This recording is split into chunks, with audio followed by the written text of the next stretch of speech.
이소란. 이 고장 경찰서장인 미하일 마카르이치 마카로프는 7등 문관으로 얼마 안 전 퇴역 중령으로 호라비 생활을 하고 있을 망정 제법 훌륭한 인물이었다. 그가 이 지방에 온 지는 불과 3년밖에 되지 않았으나 이미 사회 각층에서 좋은 평을 받고 있었는데 그 가장 중요한 이유는 그가 사교계를 잘 이끌어 나가는 수완을 지니고 있기 때문이었다. 그의 집에는 손님이 끊일 줄을 몰랐고 그도 또한 손님 없이는 하루도 살아갈 수 없는 듯 싶었다. 매일처럼 그의 식탁에는 한두 사람쯤은 반드시 같이 식사를 하곤 했다.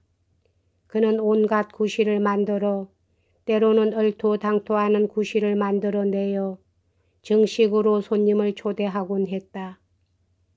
대접하는 음식은 진수성찬이라고 할 것까지는 없었으나 꽤 푸짐한 편이었다.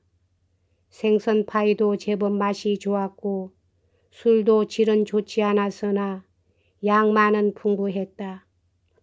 손님들이 모이는 응접실에는 당구대가 놓여 있었고 방 안의 장식도 거기에 어울리는 것이어서 영국산 경주마의 그림이 들어있는 검은 태의 틀이 사면의 벽에 걸려 있었다. 이것은 주지하는 바와 같이 독신자의 당구실에는 안성맞춤의 장식의 하나인 것이다. 한 테이블에서 모두 함께 놀 수 있을 만큼 사람 수는 적었지만 그래도 매일 밤 카드놀이가 벌어졌으며 때로는 이 읍내의 상류사회 전체가 부인과 딸들을 동반하고 그의 집에 모여 댄스 파티를 여는 일도 있었다. 미하일 마카르이치는 호랍이이긴 했지만 혼자 살고 있는 것은 아니었다. 그의 집에는 과부가 된 딸이 이미 학업을 마치고 나이도 다 찬 자기의 두 딸, 아직 미혼이었음 두 딸을 데리고 와서 살고 있었다. 그에겐 외손녀가 되는 이 두 아가씨는 용모도 괜찮은 데다 성격도 활발하였으므로 지참금이라곤 한 푼도 가져갈 것이 없는 줄 알면서도 이 고장 사교계의 많은 젊은이들이 이 집에 뻔질나게 드나들고 있었다. 미하일 마카르이치는 사무적인 일에 있어서는 결코 유능한 편이 못 되었으나 어느 누구에게도 뒤떨어지지 않을 만큼 자기 의무는 다하고 있었다. 솔직히 말해서 그는 교육을 별로 받지 못한 사람이었고 또 자기의 행정상 권한까지도 정확히 이해하지 못할 만큼 부주의한 인물이었다. 그는 현 세대에 진행된 몇몇 정치적 개혁에 대해서도 충분히 그 뜻을 파악하지 못했을 뿐만 아니라 때로는 아주 엉뚱하고 그릇되게 해석하는 수도 있었다. 이것은 그가 특별히 무능했다기보다는 다만 그의 부주의한 성격에 기인하는 것이었다. 왜냐하면 그에게는 무슨 문제를 착실하게 연구할 만한 시간적 여유가 없었기 때문이다. 내 성격은 군대에나 적합하지 문관으론 적합하지 않습니다. 라고 그는 곧잘 자기 자신에 대해 말하고 있었다. 그는 농노 해방과 결부된 근본적인 개혁 원리에 관해서는 확고한 지식을 갖지 못했으며 다만 한 해, 두 해 지나는 동안 부지불식간의 실제적인 면에 부닥쳐서 자연히 그런 지식을 조금씩 터득하게 된 것뿐이었다. 그러나 이러한 형편이었음에도 불구하고 그 자신은 어엿한 지주였던 것이다. 베르호치는 이날 밤에도 미하일 마카르이치의 집에서 몇몇 손님을 만나게 될 것이라고 생각했다. 그러나 누구와 만나게 될 것인지는 알 수 없었다. 그런데 마치 공교롭게도 경찰서장 집에는 그때 검사와 이 지방의 공의인 바르빈스키가 와서 카드 놀이를 하고 있었다. 이 의사는 최근 베체러부르크에서 온 젊은이로 외과 대학을 우수한 성적으로 졸업한 수재였다. 검사, 실은 검사보였지만 모두들 그를 검사라고 부르고 있었다. 검사인 이폴리토 길리로비치는 우리 읍내에서도 좀 괴짜에 속하는 사나이였다. 이제 35이란 한창 나이였지만 폐병의 징조가 있어 몹시 고생하고 있었다. 이와는 반대로 아이를 낳지 못하는 그의 마누라는 굉장한 뚱보였다. 그는 자존심이 강하고 터무니없이 화를 곧잘 내는 인간이었으나 눈에는 명석한 편이었으며 착한 마음의 소유자였다. 그의 성격상 결함은 자기 자신의 능력을 과대평가하는 데서 오는 것인 듯 싶었다. 언제나 침착지 못한 듯이 보이는 것도 실인적 그런 이유 때문이었다. 게다가 그는 어떤 고상하고도 예술적이라고 할 만한 자부심을 지니고 있었다. 예를 들면 심리적 관찰이라든가 인간의 감정에 관한 특별한 지식이라든가 범죄자와 그의 범죄를 간파하는 특별한 재능이라든가 이런 일에 대해 조예가 깊다고 스스로 생각하고 있었다. 이러한 의미에서 그는 자기 자신이 직책상 불우한 처지에 놓여 있으며 상부에서 자기의 진가를 알아주지 않을 뿐더러 자기를 모함하는 자들이 있다고 생각하고 늘 불만에 차 있었다. 그리고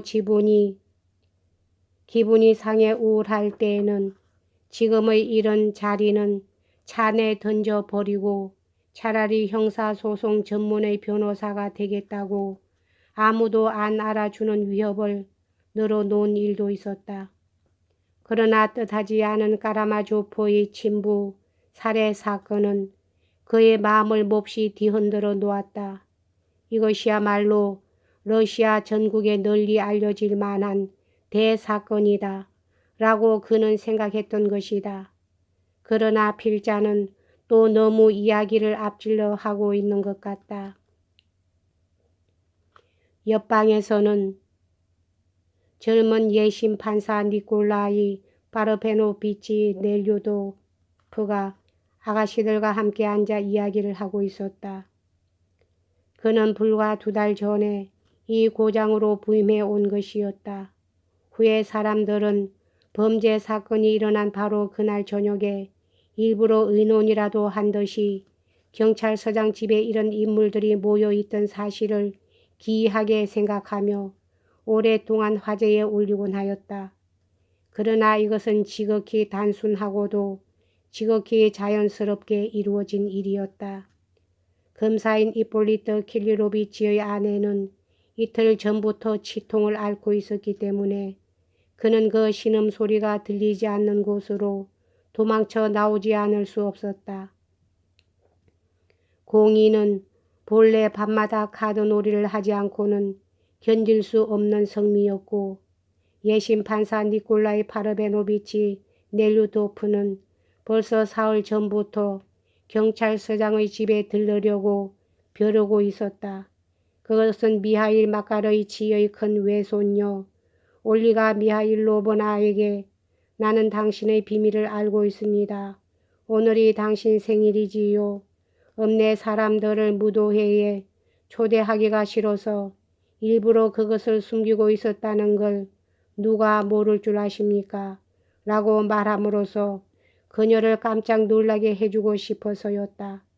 그리고 또한 그녀의 나이에 대해 은근히 암시를 주어 놀려주면서 마음껏 유쾌하게 놀아보려고 생각했다. 올리가로 말할 것 같으면 자기 나이가 알려지는 것을 몹시 두려워하고 있으니만큼 내일 당장 사람들에게 폭로하겠노라고 말을 건네보자. 이렇게 생각하고서 잔뜩 벼르고 있었던 것이다. 이 매력적인 젊은이는 이런 면에선 남달리 뛰어난 장난꾸러기였다.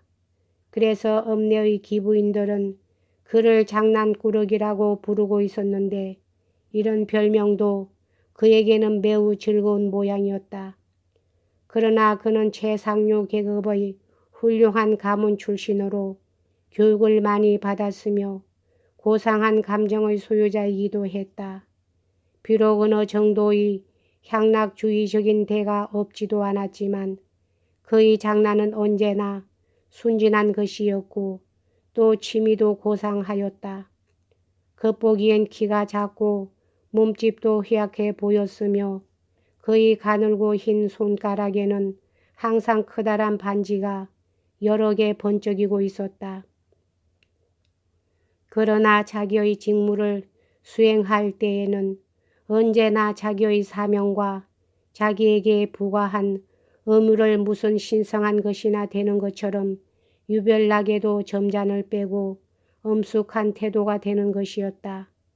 특히 그에게는 평민 출신의 살인범이라든가 그 밖의 악한들을 신문할 때면 야릇한 질문을 던져 상대방을 꼼짝없이 궁지로 몰아넣는 수완이 있었다.